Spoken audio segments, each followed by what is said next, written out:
आणि मग इथले आपले Beed collector, Beed SP, Beed CO आणि बाकीचे अधिकारी अशा पद्धतीनं सकाळपासून आम्ही वेगवेगळ्या भागात जातो. इथं देखील आज हेच पाहायला मिळतंय की पिकाचं तर नुकसान झालेलंच आहे, परंतु त्याचबरोबर बऱ्याचशा ठिकाणी पूल जे असतात ते पाईप असणारे पूल होते ते सगळे डॅमेज झालेले आहेत, बरेचसे वाहून गेलेले आहेत आणि मोठे उंच पूल, आर्च असणारे पूल तिथं करण्याची गरज आहे. आणि काही काही भागामध्ये राज्यमार्ग पण आता मंजूर झालेले आहेत आणि ते जर मंजूर झालेले असले तर तिथं उंच पूल करण्याचे निर्णय आज सुदैवाने चीफ इंजिनियर PWD मराठवाडा विभागाचे पण होते, त्याच्यावर त्यांनाही सांगितलं आणि आम्ही बऱ्याचशा भागामध्ये ज्यांनी गावकऱ्यांनी आम्हाला थांबवलं, जिथं कुठं आमचे पाझर तलाव फुटलेत, कुठं आपल्याकडे साठवण तलाव फुटण्याच्या मार्गावर आहेत, अशा वेळेस लगेचच आमच्या प्रशासनाने आम्ही सगळ्यांनी मिळून संबंधित अधिकाऱ्यांना सांगितलं. काही जलसंधारणाची संबंधित आहे, काही जिल्हा परिषदेची संबंधित आहे. अशा वेगवेगळ्या अनेक गोष्टी, कुठं शाळांच्या खोल्या त्या खराब झालेल्या आहेत, कुठं त्यांच्या भिंती असतात कंपाऊंड वॉलच्या त्या पडलेल्या आहेत. अशा बऱ्याच पद्धतीचं नुकसान झालेलं आहे आणि हे सगळं बघितल्यानंतर आमचे पंचनामे आजपासून सुरू केलेले आहेत. प्रत्येकी 5,000 रुपये ज्यांचं अतोनात नुकसान झालेलं आहे त्याला तातडीची मदत आपण करतोय आणि साधारण त्यांना धान्य पण आपण देतोय. घराच्या बद्दल आणि बाकीच्या सगळ्या मदतीच्या बद्दल सरकार तर सकारात्मकच आहे. काल मुख्यमंत्र्यांनी पण जाहीर केलेलं आहे, उपमुख्यमंत्र्यांनी पण जाहीर केलेलं आहे. मी आणि अनेक मंत्री वेगवेगळ्या भागात काल पण फिरत होते, आज पण फिरत आहेत आणि त्याच्यामुळं अडचणीमधल्या माझ्या महाराष्ट्रातल्या शेतकऱ्याला कुठंही पुन्हा उभं करण्याच्या करता अडचण येऊ नये अशा पद्धतीनं आमचं सगळ्यांचं नियोजन झालेलं आहे आणि तसं काम चाललेलं आहे. हर्षवर्धन सरकार असं म्हणतात की हेक्टरी 50,000 रुपये मदत शेतकऱ्यांना दिली पाहिजे आणि ज्याची माती खरडून गेली त्याला 5 लाख रुपये दिले पाहिजे. आपण म्हणताय तसं ही गोष्ट खरी आहे. अनेक ठिकाणी नदीच्या कडेला ज्यांच्या जमिनी होत्या किंवा ओढ्या नाल्यांच्या किंवा उपनद्यांच्या तिथं मोठ्या प्रमाणावर पाण्याचा प्रवाह असल्यामुळं जमीन अख्खी खरडून गेलेली, तिथं काहीच तो पिकच घेऊ शकत नाही. अशा प्रकारे काल मुख्यमंत्री पण बोलले, त्याच्या आधी पण आमची चर्चा झालेली आहे आणि आम्ही पण सरकार म्हणून ह्या विचारावर सूचना दिलेल्या आहेत की त्या खरडून गेलेल्या जमिनीच्या बद्दलचे पण पंचनामे त्या ठिकाणी करा. साधारण ते पुन्हा जमीन पूर्वपदावर आणण्याच्या करता जो काही खर्च होणार आहे तो खर्च देण्याच्या बद्दल सरकार सकारात्मक राहील. नंबर 1. नंबर 2, ज्यांचं मोठ्या प्रमाणावर पाणी वाहून गेल्यामुळं किंवा बांध फुटल्यामुळं किंवा तलाव फुटल्यामुळं किंवा पाझर तलाव फुटल्यामुळं मातीचं म्हणजे सगळं माती मुरुम असा तो वाहून गेला आणि विहिरी बुजल्या गेल्या. पूर्वीच्या विहिरी ज्या वेगवेगळ्या योजनांना आपल्या शेतकऱ्यांनी केलेल्या होत्या त्या बुजल्या गेलेल्या आहेत. त्यांना परत उकरून देण्याच्या करता देखील निधी द्यायचा असं आम्ही ठरवलेलं आहे. शक्तीपीठ आणि कुंभमेळ्याचा निधी तिकडे वळवा असं ते म्हणतात. शक्तीपीठ हे आपण तो रस्ता वेगळा, त्याला आपण वेगळ्या पद्धतीनं पैसे उभे करतो. पैसा कुठला वळवायचा ते राज्य सरकारची जबाबदारी आहे. आज आपल्या देशाचे गृहमंत्री अमित शहा साहेब हे मुंबईमध्ये येतात. सकाळीच मला CM ऑफिसचा फोन आलेला होता की आपण तिघांच्या सहीनी अमित भाईंना पत्र देऊया, मुख्यमंत्री आणि दोन्ही उपमुख्यमंत्र्यांचं, की अशा अशा प्रकारचं संकट मोठ्या प्रमाणावर आपल्या महाराष्ट्रावर आलेलं आहे. सगळे टीव्ही चॅनल तुम्ही दाखवताय, Hindi TV channel, English TV channel सगळे दाखवतायत आणि वस्तुस्थिती तुम्ही दाखवलेली आहे. मनुष्यहानी झालेली, जीवितहानी झालेली आहे, प्राण्यांची हानी झालेली आहे, अशा अनेक प्रकार तिथं घडलेले आहेत. काही जण पुराच्या पाण्यात वाहून गेलेले आहेत. तर ह्या सगळ्यातनं पुन्हा त्यांना उभं करायचं म्हटलं तर केंद्र सरकारने पण भरीव अशा पद्धतीनं मदत करण्याची नितांत गरज आहे. एक कमिटी असती, केंद्र सरकार जसं देशाचे पंतप्रधान नरेंद्र मोदी साहेब आहेत, परंतु वेगवेगळ्या कमिट्या असतात. त्याच्यात ह्या कमिटीचे अध्यक्ष हे स्वतः अमित शहा साहेब आहेत. त्याच्यामुळं अमित शहा साहेबांना आज ते संध्याकाळी एका कार्यक्रमाच्या निमित्तानं मुंबईमध्ये येत असताना आम्ही ते पत्र देतोय राज्य सरकारच्या वतीनं आणि मला विश्वास आहे की नेहमीच अशा प्रकारचं देशावर कुठल्याही राज्यात संकट आल्यानंतर अमित शहा साहेब मदत करत असतात. अशा पद्धतीनं ते मदत जाहीर करतो. दादा, काल मुख्यमंत्र्यांनी आणि आपण देखील पाहणी केलेली आहे. मुंबईत काही बैठकीचं आयोजन केलेलं आहे का या सगळ्या संदर्भात? बैठकीचं आयोजन मुंबईच्या पेक्षा आम्ही पाहणी केल्यानंतर सतत एकमेकाशी बोलतोय. प्रत्येक जण आपापल्या परीने सूचना देतोय. काल पण पाहणीच्या दरम्यान सन्माननीय एकनाथराव शिंदे साहेबांनी काही सूचना तिथल्या प्रशासनाला केल्यात. स्वतः राज्याचे मुख्यमंत्री हे तर प्रमुखच आहेत, त्यांनी पण काही सूचना प्रशासनाला केलेल्या आहेत आणि मी पण केलेल्या आहेत. आणि काही मंत्री महोदयांनी, कृषी मंत्री असतील, इतर मंत्रीगण असतील, त्यांनी पण केलेल्या आहेत. ज्या सूचना अडचणीतल्या माणसाला पुन्हा शेतकऱ्याला बळीराजाला उभं करण्याच्या करता अतिशय महत्वाचे पालन. You call yourself mid, but mid isn't mediocre. Mid is momentum. Mid is messy. Mid is the stumble before the stride. Mid is the middle of your story, and that's not a bad thing. Azad, your safe space. की उद्या अशा पद्धतीने सांगतो. आम्ही कुठं, मी पहिल्यापासून सांगतोय, मुख्यमंत्री सांगतायत, उपमुख्यमंत्री सांगतायत, अख्खं सरकारमधलं मंत्रीगण सांगताय की आम्ही कुठंही निधी अडचणीतल्या महाराष्ट्रातल्या शेतकऱ्याला किंवा तिथल्या तर सरकार शेतकऱ्यांच्या पाठीशी उभा आहेच ना. त्याच्यामध्ये मी कुठं नाही म्हणलं. त्याच्यामुळे लगेचच एखाद्याच कुठला तरी शब्द पकडायचा आणि ते असं झालं तसं झालं. आम्हाला जनतेने 5 वर्षाच्या करता निवडून दिलंय. आम्ही आज सरकार चालवत नाही, अनेकदा वेगवेगळी सरकार चालवण्याचा आम्हाला अनुभव आहे. आणि सरकार चालवत असताना सर्वसामान्य माणूस केंद्रबिंदू मानून ज्या ज्या काही गोष्टी कराव्या लागतात ते करण्याच्या करता आमचं महायुतीचं सरकार हे कटिबद्ध आहे. आणि आज जसं मध्ये केंद्र सरकारने पंजाब सरकारला आणि हिमाचल प्रदेश सरकारला तिथंही अशा प्रकारचा पावसाने धुमाकूळ घातला, अतिवृष्टीनं धुमाकूळ घातला आणि त्यांना पुन्हा त्याच्यातनं काही हजार कोटीची मदत झाली, तशा प्रकारे आपण आपल्याही भागाच्या करता मागतो. दादा, तुम्ही बांधावर आहात, शेतकऱ्याला धीर देताय, तर दुसरीकडे अधिकारी घोडे होतात. माझं मत झालं या ठिकाणी जे काही लोक तहसीलदारांना केली, त्यांना फोन तलाठी भेटायला गेली.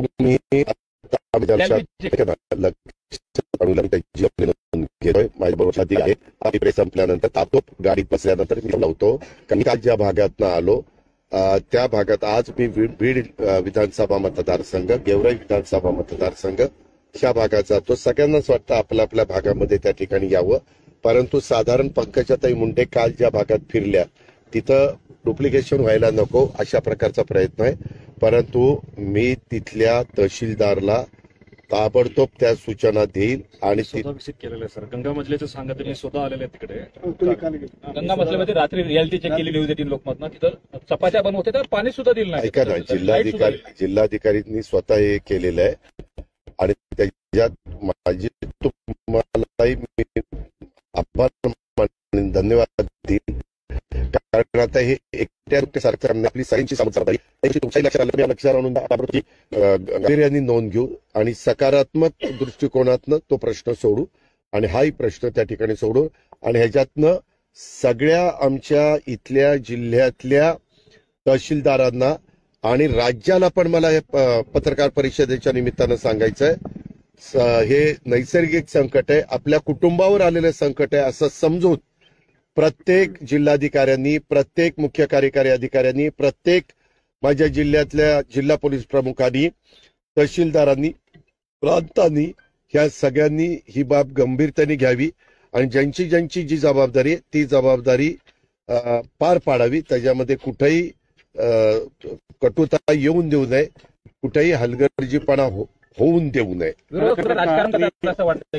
नाही, मी काल पण बोललो की नेहमी अशा प्रकारचं संकट येतं त्यावेळेस जे विरोधी पक्षामध्ये असतात ते राजकारण करण्याचा प्रयत्न करतायत. मी पण कधी आम्ही रुलिंग पार्टीमध्ये त्याच्यावर आमच्यावर जबाबदारी जास्त आहे, त्या जबाबदारीचं भान ठेवून राज्याचे मुख्यमंत्री आणि त्यांच्या मंत्रिमंडळातले सगळे दोन्ही उपमुख्यमंत्र्यांच्या सहित सगळं मंत्रिमंडळ हे काम करतंय. प्रशासन पण त्याला आम्हाला साथ देतंय.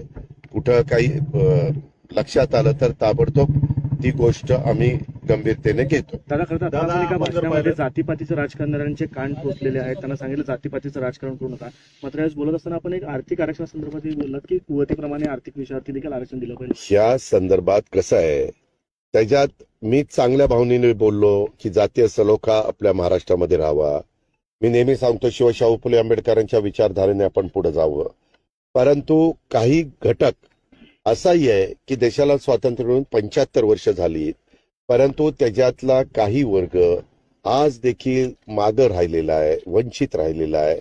आर्थिक बाबतीमध्ये त्या ठिकाणी त्याचं पिछाड झालेली आहे आणि त्यावेळेस त्यांना मागणी करण्याचा अधिकार संविधानाने आणि घटनेने बाबासाहेब आंबेडकर साहेबांच्या दिलेला आहे. त्याच्यामुळं उद्याच्याला मी हे सगळं सांगत असताना अरे आम्हाला मागणीचा पण अधिकार नाही असं करून मला नाही चालत. मी शेवटी आज राज्याचा एक उपमुख्यमंत्री म्हणून जबाबदारी माझ्यावर पण काही आहे ना. आणि तुम्ही बघताय की वेगवेगळे घटक वेगवेगळ्या पद्धतीनं मागण्या करतात, परंतु राज्याच्या प्रमुखांच्या सकट आम्ही सतत सांगतो कुणाच्याही तोंडातला घास काढून न घेता, कुणाचाही त्या ठिकाणी हिसकावून न घेता इतरांना पण कसं देता येईल अशा प्रकारचा आमचा सगळ्यांचा प्रयत्न आहे आणि आम्ही तशा पद्धतीनं मार्ग काढतो. आरक्षणाच्या प्रश्नावरून दादा बीडमध्ये वारंवार कायदा व सुव्यवस्थेचा प्रश्न निर्माण होतोय. वेगवेगळ्या घटकाकडून मागणी होते, आंदोलन केले जात आहेत, बॅनर देखील काढले जात आहेत. मी त्याच्याच करता बाबा रेल्वेच्याही कार्यक्रमात बोललो की हे करू नका आणि त्यावेळेस लोकांनी सगळ्या बाजूच्या लोकांनी प्रतिसाद दिला टाळ्या वाजवून. तुमच्याही लक्षात आलं असेल. आणि आज पण हा म्हणतोय ते खरं आहे. मी आज पण एका गावामध्ये बोलत असताना तसं आव्हान केलं. आव्हान करणं आणि लोकांच्या ही गोष्ट लक्षात आणून देणं हे माझं कर्तव्य आहे. ते कर्तव्य मी पार पाडतोय बाबा. दादाला ते वेगळ्या अर्थाने घेतलं जाते असं म्हणतात की ते जातीचं आरक्षण फक्त आर्थिक आरक्षण घेतलं गेलं अशा पद्धतीची एक चर्चा त्या निमित्तानं सुरू झाली. एक ह्याच्यामध्ये स्वर्गीय विलासराव देशमुखांनी पण त्या काळात काय सांगितलं होतं, प्रत्येकाची वेगवेगळी मतं असतात. तुम्हाला आठवत असेल ज्यांना कुठल्याही प्रकारचं आरक्षण नाही अशांच्या करता EWS आपण त्याला म्हणू, इकॉनॉमी विकर सेक्शनच्या करता 10% आरक्षण देशाचे पंतप्रधान नरेंद्र मोदी साहेबांनी आपल्या घटनेमध्ये थोडस तिथं दुरुस्ती करून आणि सभागृहाची मंजुरी करून केलं ना. नाही केलं असं नाही. आपलं 52% 10% 5% आणि एका प्रश्न मुख्यमंत्री असताना मराठा समाजाला दिलं 10% आरक्षण, ते 72% असं त्या ठिकाणी आपल्याला आता तरी महाराष्ट्रात चालेल ना. तुमच्या खासगी एका महिन्याचा पगार काय अपील बाकी इतर पक्षांनी देखील अशा मला माझ्या पक्षाच्या खासदारांना आमदारांना आवाहन करण्याचा अधिकार आहे. हे अशा प्रकारची संकट ज्या वेळेस महाराष्ट्रावर येतात त्यावेळेस काही राजकीय पक्ष तशा पद्धतीचा निर्णय घेतात. कुणी घ्यावा कुणी न घ्यावा हा ज्याचा त्याचा अधिकार आहे. त्याच्यामुळं आपण कुणाला सांगू शकत नाही. ज्यांनी त्यांनी त्यांच्या स्वतःच्या सद्विवेक बुद्धीला स्मरून जे योग्य वाटतं ते करावं. जसं काल एकनाथराव शिंदेंनी काही किट वाटले, त्यांना ते योग्य वाटलं, त्यांनी ते केलं. तेव्हा अडचणीतल्या माणसाला पुन्हा आपल्याला उभारी द्यायची आहे. आपल्याला पुन्हा त्याचा संसार व्यवस्थितपणे रांकेला लावायचा आहे. त्याची शेतीवाडी नीटपणे त्याला त्याच्यातनं मदत करून रांकेला लावायची. ह्या आमच्या दृष्टिकोन आहे आणि त्या पद्धतीने आम्ही सगळेजण काम करतो. आपण जर पाहिलं तर गोदावरी काठी दरवर्षी पुराचा प्रश्न निर्माण होतो. त्या ठिकाणचे जे कमी उंचीचे पूल आहेत ते वारंवार गावाला वेढा पडतो. त्यावेळेस सातत्याने घटना घडलेल्या आहेत आणि तिथले रस्ते आता झालेले तर इथं वाहतूक थांबली तर 5-10 गावांचा 12 गावांचा संपर्क तुटतो, अलीकडचा संपर्क तुटतो. अशा ज्या जास्त गर्दीची भाग आहे त्याला पहिल्यांदा अग्रक्रम द्यायचं आम्ही ठरवलेलं आहे. कारण टप्प्याटप्प्यानी आपल्याला पुढे जायचंय आणि हे जात असताना सहसा त्या बाबतीमध्ये आम्हाला एकंदरीत पंचनामे झाल्यानंतर संपूर्ण चित्र आमच्या समोर स्पष्ट होईल. त्यालाही सुरुवात झाली आणि त्याच्यातनं आम्ही कुठल्याला टॉप प्रायोरिटी दिली पाहिजे, कुठलं माझ्या टाकायचं, कुठलं लॉंग टाकायचं.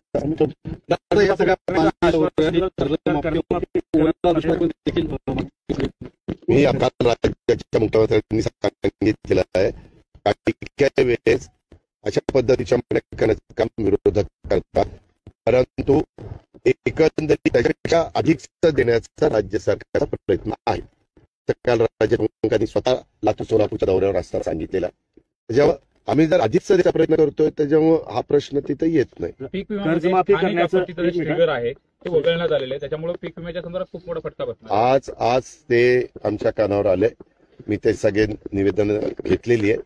मी मुंबईला गेल्यानंतर रस्तोगी म्हणून कृषी सचिव आहेत आणि कृषी मंत्री दत्ताभाऊ भरणे आहेत, या दोघांशी आणि कृषी आयुक्ताशी पण बोलून ह्याच्यातनं आम्ही मार्ग काढू. वेळ पडली तर कॅबिनेटमध्ये पण चर्चा करू आणि केंद्र सरकारशी पण बोलू. अतिवृष्टीचे निकष आहे 2023 वेगळे होते 2024 आता नेमकी कोणत्या निकषानुसार मधल्या काळामध्ये केंद्र सरकारने एनडीआरएफच्या संदर्भातले नॉर्म्स वाढवलेले आहेत. त्या वाढवलेल्या नॉर्म्स प्रमाणे आम्ही पुढे जायचं ठरवलेलं आहे. कर्जमाफी करण्याचं आश्वासन देऊन जर सरकार कर्जमाफी करत नसेल, काय कर्जमाफी करण्यासंदर्भात आश्वासन देऊन जर सरकार कर्जमाफी करत नसेल तर त्यांची नियत चापणे असं वडेट्टीवार साहेब. ठीक आहे, त्यांना ते शेवटी मी प्रत्येक वेळेस सांगितलं नाही, ज्याला त्याला आपली भूमिका मांडण्याचा अधिकार आहे. आम्ही त्याच्यातनं योग्य पद्धतीनं पुढे जाण्याचा प्रयत्न करतो. सीएम साहेब असं म्हणत होते की योग्य वेळेस आम्ही कर्जमाफी करू, पण ही योग्य वेळ असं वाटत नाही आपल्याला. अरे सगळीच योग्य वेळ असते, सगळीच प्रकारची योग्य वेळ असते. मग त्याच्यामध्ये जर राज्याच्या प्रमुखांनी तशा पद्धतीने सांगितलं तर आम्ही एकत्र बसून काय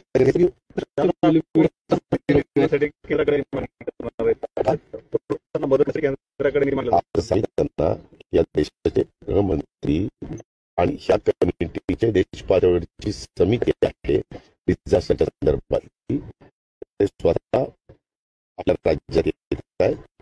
त्यामुळे राज्य सरकारच्या वतीनं तर पत्र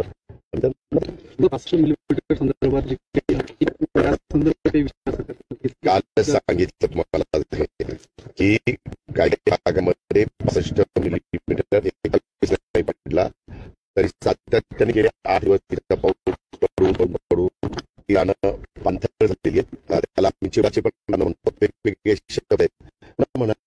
चिवडाची म्हणलं अरे ग्रामीण भागातले काही शब्द तुम्ही पण लक्षामध्ये द्या आणि अशा प्रकारे त्याच्यातून आम्ही पुढे जायचं ठरवलेलं आहे. त्याच्यामुळे काल मी सांगितलं की ते 65 मिलीमीटरला तुम्ही त्याच्यावरच अवलंबून राहू नका.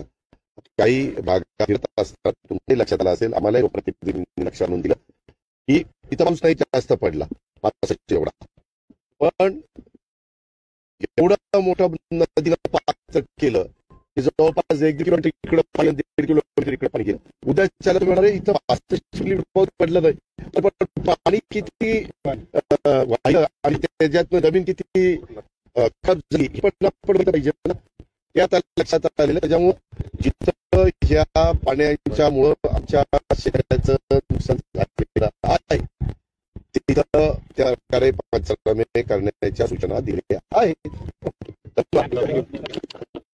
दादा काल सोलापूर धाराशिव आज बीडचा तुम्ही दौरा केलेला आहे. कालच खरं आम्हाला बीडच्या आपण धाराशिवरून येत असताना 2 गावं घ्यायची होती, परंतु रात्री खूप उशीर झाला. तुम्ही पण लोक बरोबर होता, तुम्हाला माहिती असेल, आणि उशीर झाल्यामुळे मग सकाळी आम्ही 6 वाजता सुरू केले.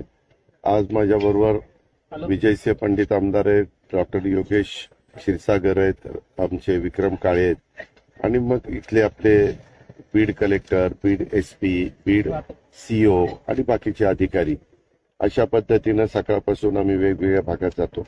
इथं देखील आज हेच पाहायला मिळतंय की पिकाचं तर नुकसान झालेलंच आहे, परंतु त्याचबरोबर बऱ्याचशा ठिकाणी पूल जे असतात ते पाईप असणारे पूल होते ते सगळे डॅमेज झालेले आहेत, बरेचसे वाहून गेलेले आहेत, आणि मोठे उंच पूल, आर्च असणारे पूल तिथं करण्याची गरज आहे.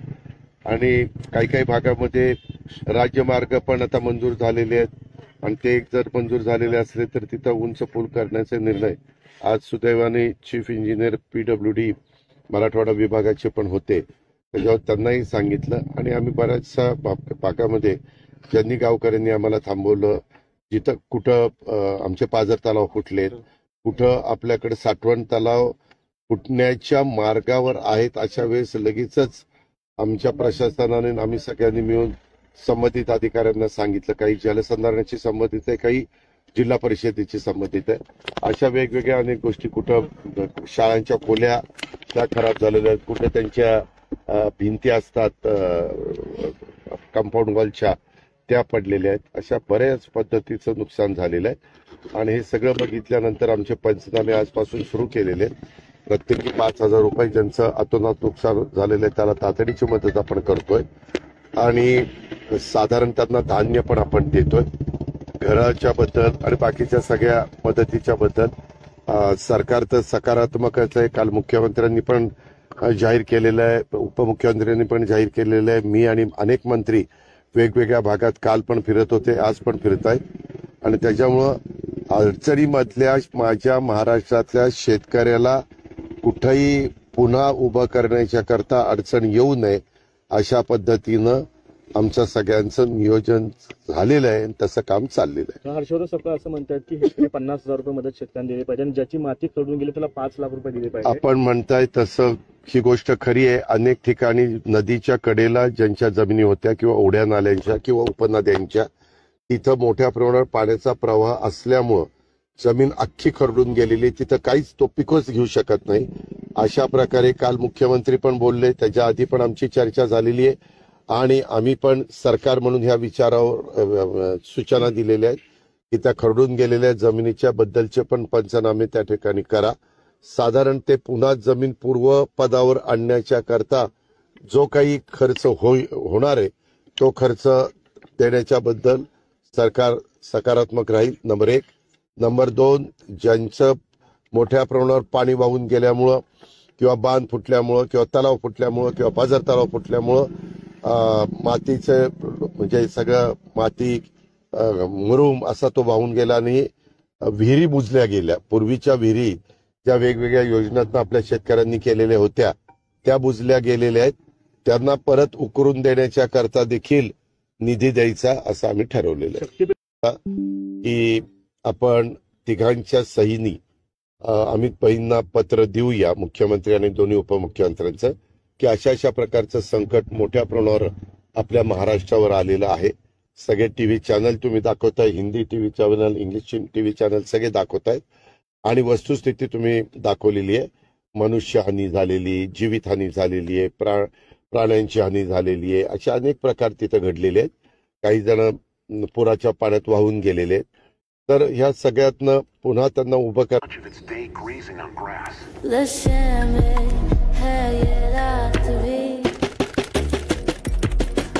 No more tug-tugs. Get 400% longer lasting ever-ready Ultima batteries in just 10 minutes on Zepto. अध्यक्ष हे स्वतः अमित शहा साहेब आहेत. त्याच्यामुळं अमित शहा साहेबांना आज ते संध्याकाळी एका कार्यक्रमाच्या निमित्तानं मुंबईमध्ये येत असताना आम्ही ते पत्र देतोय राज्य सरकारच्या वतीनं. आणि मला विश्वास आहे की नेहमीच अशा प्रकारचं देशावर कुठल्याही राज्यात संकट आल्यानंतर अमित शहा साहेब मदत करत असतात. अशा पद्धतीनं ते मदत जाहीर करतात. काल मुख्यमंत्र्यांनी आणि आपण देखील पाहणी केलेली आहे. मुंबईत काही बैठकीचं आयोजन केलेलं आहे का या सगळ्या संदर्भात? बैठकीचं आयोजन मुंबईच्या पेक्षा आम्ही पाहणी केल्यानंतर सतत एकमेकाशी बोलतोय. प्रत्येक जण आपापल्या परीनं सूचना देतोय. काल पण पाहणीच्या दरम्यान सन्माननीय एकनाथराव शिंदे साहेबांनी काही सूचना तिथल्या प्रशासनाला केल्यात. स्वतः राज्याचे मुख्यमंत्री हे तर प्रमुखच आहेत, त्यांनी पण काही सूचना प्रशासनाला केलेल्या आहेत आणि मी पण केलेल्या आहेत. आणि काही मंत्री महोदयांनी, कृषी मंत्री असतील, इतर मंत्रीगण असतील, त्यांनी पण केलेल्या आहेत. ज्या सूचना अडचणीतल्या माणसाला पुन्हा शेतकऱ्याला, बळीराजाला उभं करण्याच्या करता योग्य आहे, अतिशय महत्वाचे आहेत. पालन प्रशासनाकडनं केलं आणि त्याच्यामुळं आताच मी जसं सांगितलं आम्ही काय एक पत्र देऊया आणि साधारण अंदाज एवढं प्रकरण मोठ्या प्रमाणात झालेलं आहे.